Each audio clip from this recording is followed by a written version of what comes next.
Good evening, everyone. I'm Rachel Barenbaum, author of the novel Atomic Anna, and you're tuned in to Check This Out. We are coming to you from the Howe Library in Hanover, New Hampshire, and we are brought to you today by the Howe Library Corporation and the Jack and Dorothy Byrne Foundation. Thanks so much to both of them for making this show possible.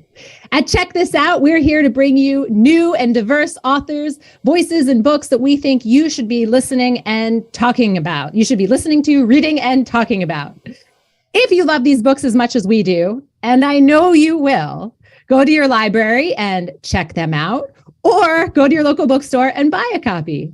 Today, I am so excited to introduce you to Claire Jiménez, whose amazing debut, I'm showing you the book right now, this amazing cover, What Happened to Ruthy Ramirez, dropped just a few weeks ago. It has hit the market by huge storms. People are dying to read it, dying to have her on the show, and we are so lucky to have her here today. Claire, thank you for joining us. Thank you for inviting me. Thank you. Yeah, I'm so excited to have you. I read this book actually a couple of months ago. I got an early copy and I opened it and I just couldn't put it down. That doesn't happen very often, right? I just couldn't stop reading. It grabbed me from the very first page. So congratulations. I really love it. To people who are not familiar with you, I'm going to read your bio and then we're going to dive into the interview. Okay. All right.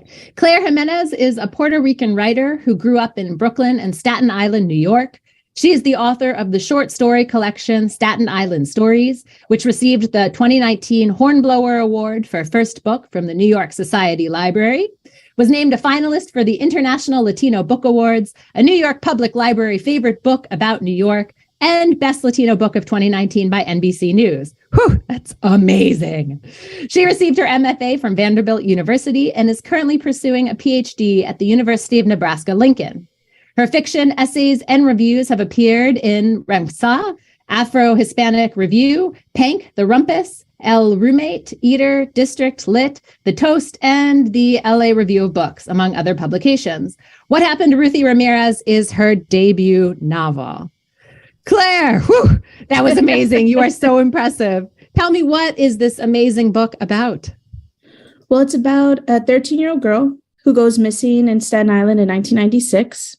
And her sisters are watching a reality TV show 12 years later, and they see this woman on TV who looks remarkably similar to Ruthy. And so they set out with their mother eventually to see if this is actually their sister. It's a beautiful summary. And what I love about your summary and the book is right from the beginning, we don't know what happened to Ruthy Ramirez. Is she alive, right? Or is she dead? Did she run away? Was she taken? And that's really why I kept reading. But at the heart of this is really violence against women. It's a very serious subject. The book very beautifully lays out the layers of complexity around this violence. It shows that it's not simple. It's never just, a quick slap or something that happens out of the blue. It is something that comes from something much deeper. And you address that just beautifully and carefully. And I was wondering, as you sat down to prepare for these interviews, right, and sat down to talk about your book, how do you want the conversation around violence against women to unfold in relation to your book? Yeah. Oh, man. I hope that it increases the awareness about how women are portrayed in media, especially Black and brown women who are missing. And, it raises awareness about how there's a disparity between the representations of Black and brown women and white missing women, and teaches us to, really pay attention to those stories, that those stories are just as valuable and that we should take seriously their disappearances as well. Yeah.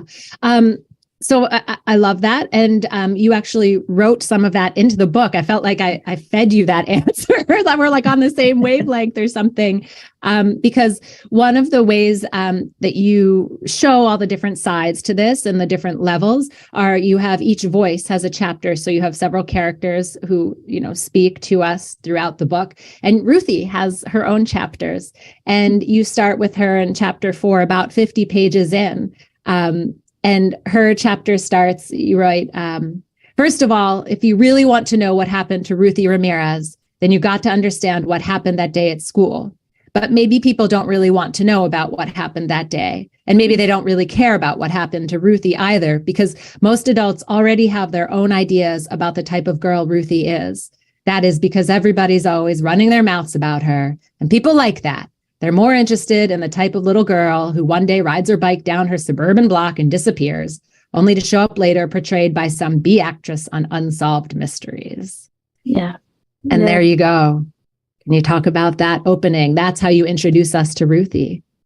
Thank you. Yeah, I wanted to really include her voice inside of this book, because I wanted her presence to hang over the family in the same way that her absence does, and so that the reader gets to see what is this day in the life of this 13-year-old girl, right, in the 90s. And so I really wanted to just capture that 13-year-old voice, that sort of like the rage, but also the tenderness, right? What is it like to be 13 and for your best friend to stop talking to you, and how that can feel so, earth shattering.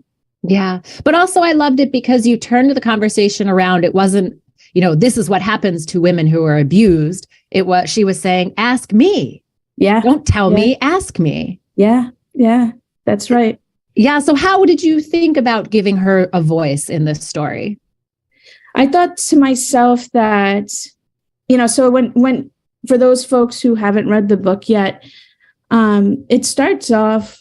her section starts off with Ruthy really changing perspectives, right? She's trying to figure out how to tell the story, right? Sometimes it's first person, sometimes it's second person, sometimes it's third person, right? And you can see her sort of practicing out how that narration will sit.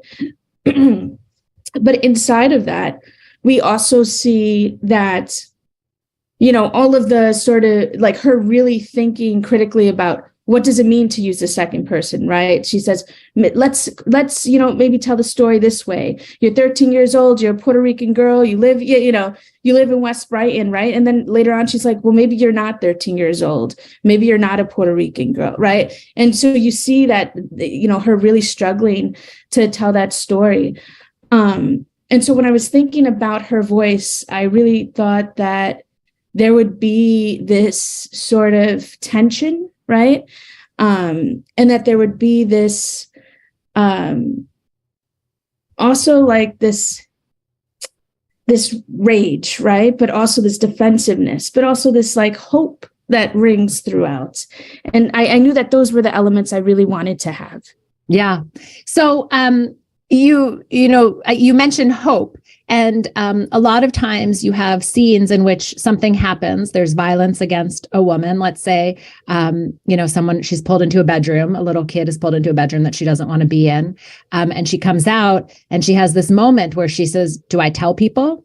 Can I go ahead and, pretend this didn't happen? Can I just pretend that nothing happened, and can my life continue, right? Burying that, hiding it. And I felt like that was something that each of the voices tried to do and experience in their lives. How did you dig into that need to or that question, that moment of, do I hide what just happened? I thought to myself, I think voice, and I say this a lot, but I say it a lot because I think it's so important and it's so a part of the way in which I crafted this book. I think voice is just as much about silence as it is about what we say, right? And so in thinking about these women and their silences, what do they say instead, right? When they don't have, maybe it's not even not having the language, but feeling too afraid to talk about the things that are in their life, or, but it's this idea that even that sometimes, we use humor to deflect from the issues that are really at play at the core.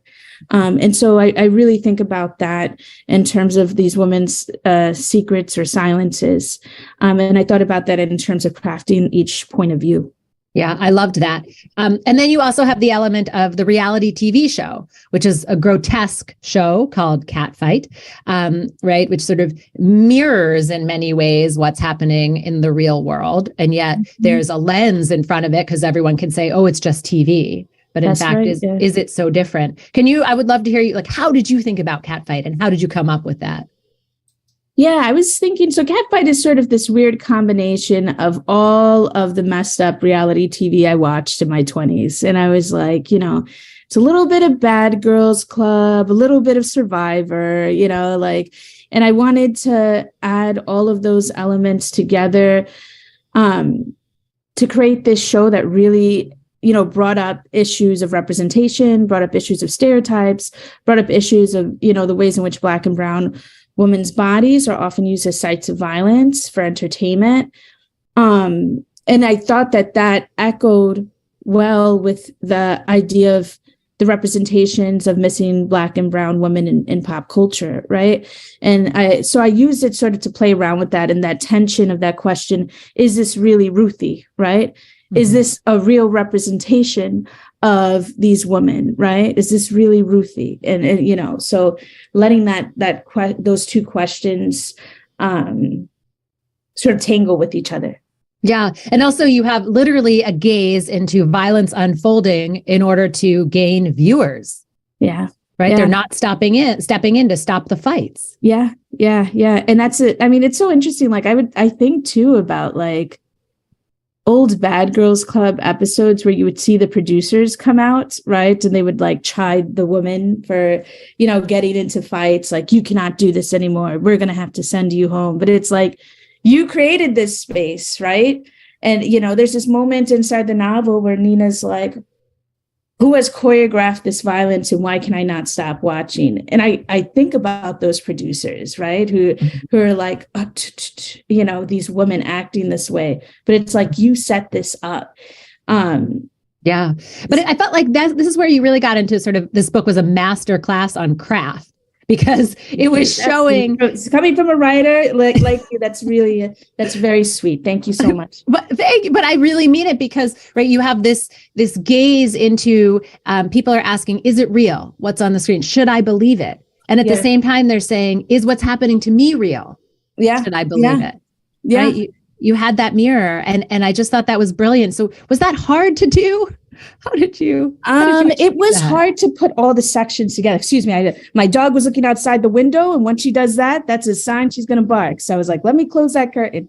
But yeah, I was definitely thinking about I think the hard part was crafting all of those point of views together, right? Mm-hmm. It was getting them to match is the wrong word here, but thinking about how they built upon each other, right? What does each character know that the other character doesn't know, right? And how do I stack those sections up upon each other? I think that was definitely the structure and the organization shifted many times. Yeah. But also, I mean, even the way you slip into the you, right, into second person, the voice changes. And then it felt like I was reading a confessional on a reality TV show. Yes. Yeah. Right? I love that you caught that. Yeah, that was definitely my intention. Yeah. I wanted it to feel like, especially like, so you even see this with the mother, right? She has this moment, where not this moment, throughout the whole book, she's talking to God, right?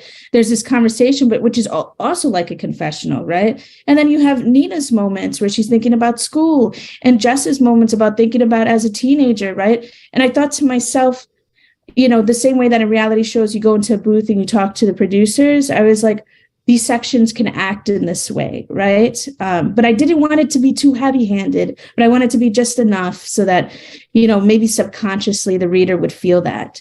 Yeah, no, it was perfectly done. Truly. Like, I am not exaggerating when I thought it was like a master class on craft and, following what I'm reading, right? It was in there. It was clear and not too heavily handed.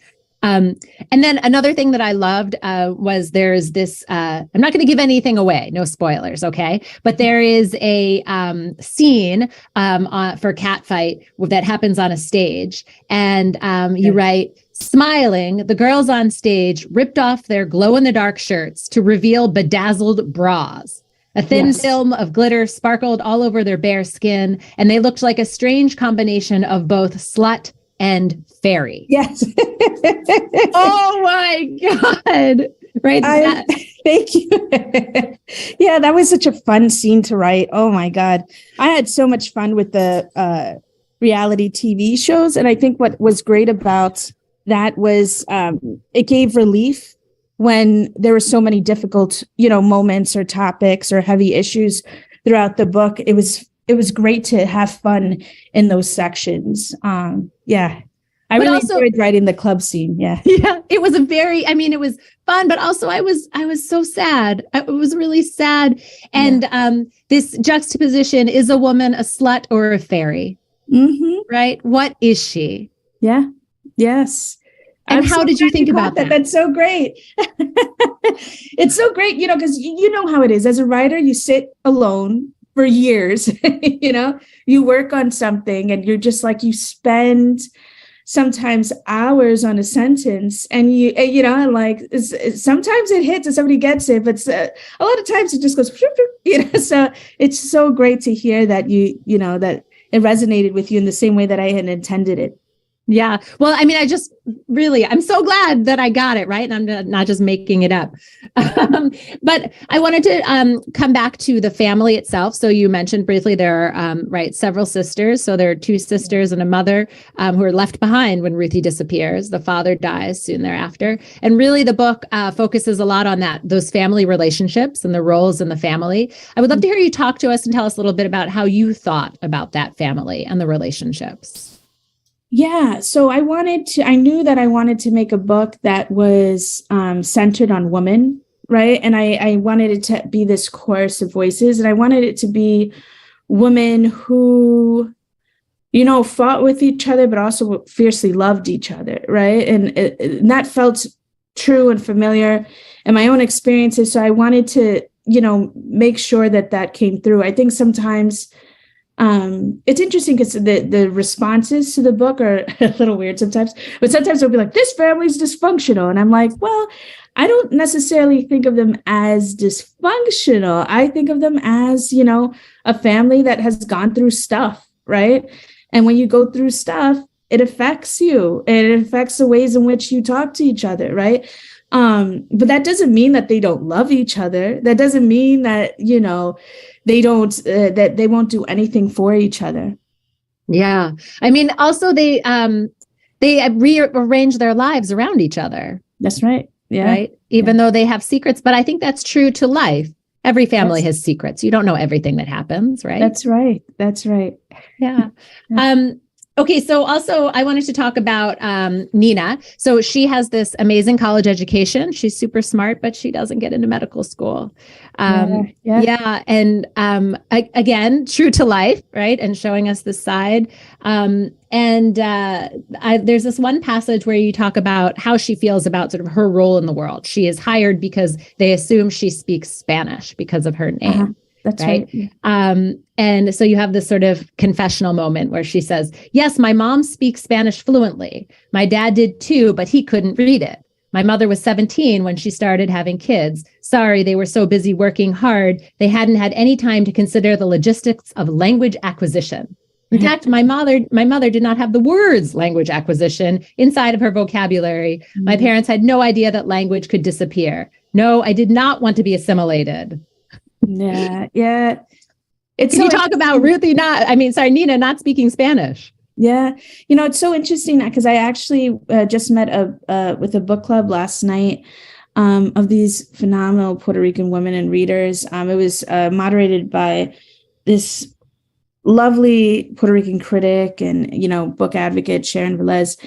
And we talked a lot about that section, right? Because it's interesting that I think that, often from outsider perspectives, they're like, oh, you're Puerto Rican, you should speak Spanish, all this stuff. But if you grew up in the diaspora, probably you're surrounded more by English than you are by Spanish. And that part really resonated with a lot of the women in the group, and even for Spanish speakers, one woman had mentioned, she was like, I feel the pressure. Like my mother will be like, why don't your kids speak Spanish? And she's like, look, I'm trying my best here. Right. It doesn't always happen right away like that. And so I wanted to talk about that because I think language is really complicated for Puerto Ricans in the diaspora, especially because of the history of colonialism. And there's a lot of shame, right? And there's a lot of silence about language. And I wanted to make sure to include that inside of the book. Yeah, I loved it because I also thought it contributed some to the sense I had that Nina was lonely. You know, she felt like she didn't quite fit in anywhere. And in fact, maybe each of the characters had a loneliness to them, maybe because of their secrets or how, you know, how the world saw them. Can you talk about loneliness as one of the themes in the book? Well, I think Nina, and it's so interesting. Your questions are really echoing some of the ones that I was answering last night. But that loneliness for Nina specifically, you know, you get a scholarship, you go to a PWI, predominantly white institution, you come back, right? And your parents want you to go to school. They want you to do well, right? And then you go back and your sister's like, you think you're so much better than me, right? But then she's at this school where where people literally don't even look at her, talk to her, you know? And there's this real sense of that you're not fitting in either place. And I think that's a loneliness. And I think, you know, for each of these women, and for Ruthy as well, the loneliness of being a 13-year-old girl and having these things which feel so big, but not feeling like you're understood, right? In each way, these women sort of struggle with that. Yeah. So I wanted to just go back to this question of, you know, what happened to Ruthy Ramirez? Did you set up the book that way because you wanted it to be hopeful, or like why did you do that? I think for me, it's that sense of the question, right? You know, whenever as writers, like, you learn to begin with the question almost, right? What is this? What the story sort of spins on that. And for me, you know, that the beginning question was, what if somebody disappeared from your life and you thought you saw them on TV? What would that be? What would you do? Right. And combining those elements. And then I also wanted to think about, you know, of course, the 90s. I wanted to think about New York. I wanted to think about 2008 and Obama's elected, but then the economy has just, you know, crashed and people are unemployed.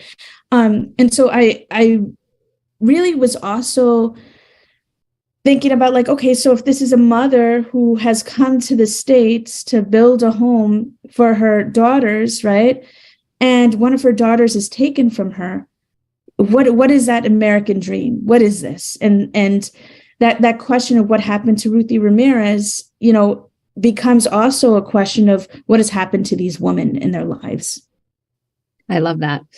Okay, so I want to shift gears just a little bit and talk about the lead up to publication and publishing in general, because we have a lot of listeners who love to hear from new authors about the process, right? Could you talk about what was the hardest part about getting this book published? Oh, man. I was lucky because, I mean, my agent is really great. And like once the novel was done, it was acquired very quickly. It was acquired within a month. But I think the hardest part of getting the novel published was actually the writing of it, was figuring out all of the sections. I'd written a version of this novel that, it's so funny because it's a short novel, but I've literally written so many more, like, you know, hundreds and hundreds of pages that have not been in the book. You know how it is, right? Yes. I have an original version where it goes backwards in time completely, right? Like it starts with the present and then it goes backwards in time. But then the struggle there was, how do you keep that momentum, right? And so I thought to myself, like, okay, so the way to make this work was to sort of hang it, because it had the complication of the rotating multiple perspectives. But if I could hang it on a sort of traditional, like, adventure story, right? Like they go out, right, to go do something, then maybe it could still have that type of energy to push the characters forward. So yeah, that was really, you know, a hard part. I think another, I don't want to go too long about this, but I think a very real issue too is that, you know, Puerto Rican authors and Puerto Rican characters are not big in popular culture or in books, and getting people to understand that this family might look different than your family, but they're just as valid and they're just as important. And they may not grieve in the same way that you grieve, but that is legitimate, right? And that's to be respected. I think that also too was a challenge. Yeah. Also, I wonder, was it hard? Did people push back because it's about violence against women? Oh, that's interesting. I think that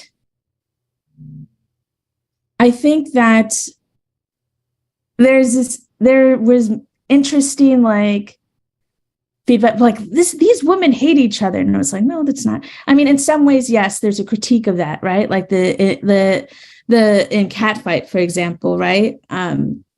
And I wanted to talk about conflict between women, the reproduction of violence between women, as well as the violence that's enacted upon them, right? And as you've suggested, sometimes those are difficult topics, and they're ugly and uncomfortable topics. And sometimes people really don't want to hear about that, But for me, what's important is to explore what is at the what I'm thinking about and what I'm sort of obsessed with. And so that's what the book became. So how many years did it take you to write it?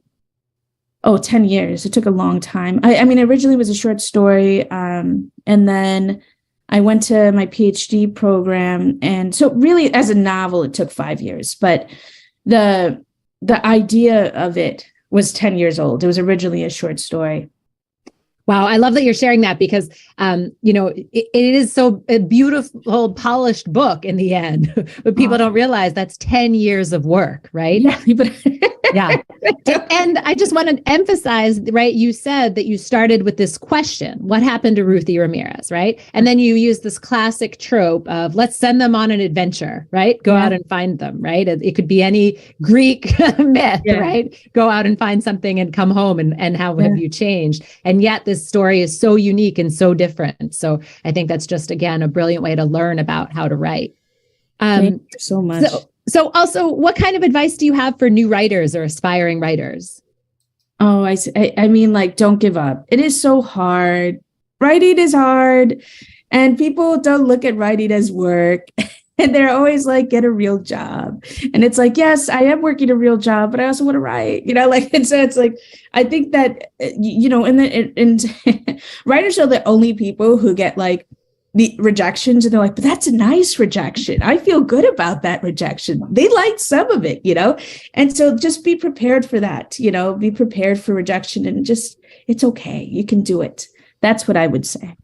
That was amazing that we are the only people who say, but that was a nice rejection. And like proudly too. Right. I came really close to a yes. Yeah, I came really close to a yes. That's exactly right. Oh my God. So now that you are, the book has been out for a little bit, I would also love to know, have you learned anything from this process? Oh man. I should say, have you learned anything that you want to share with us? Yeah. Oh man, I feel like I've learned that I want to play, right? Just on the page, and I think so, once you've published a book, you've published, various books, 2 books, right? So you've seen like how sometimes when you get into the publication process, it becomes like work almost. And the more professionalized you get, right, it becomes like, this is my career, this is my job, right? And I think that one thing, I also teach at the University of South Carolina, the MFA program.